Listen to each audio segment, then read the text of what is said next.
Babe, nimelipenda hili hapa. Unalipenda hilo eh? Acha na rangi yako hii. Wewe kaka muuza madera, hili dera shilingi ngapi? Hili lilikuwa na mtandao wake 25,000 ila lilikuwa lenyewe kama lenyewe 20,000. Wewe. Nikokotee mawe. Mambo yale ya ufujaji wa hela. Yaani mimi nitembee kwa mguu toka Ubungo mpaka hapa kwa ajili ya kuja kufuja hela.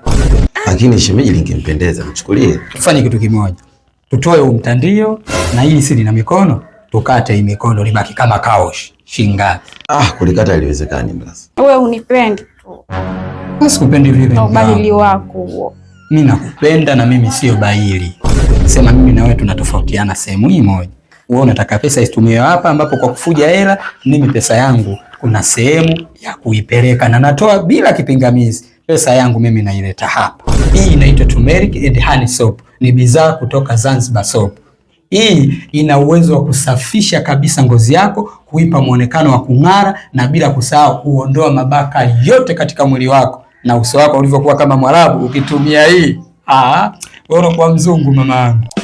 Baby wewe unatania kweli? Sikutanii na hii ni kweli mpenzi wangu, na si hii tu. Nimekununulia na nyinginewe ili ujue mpenzi wako na kujali. Hii hapa inaitwa coffee scrub na yenyewe inatoka huko Zanzibar soap.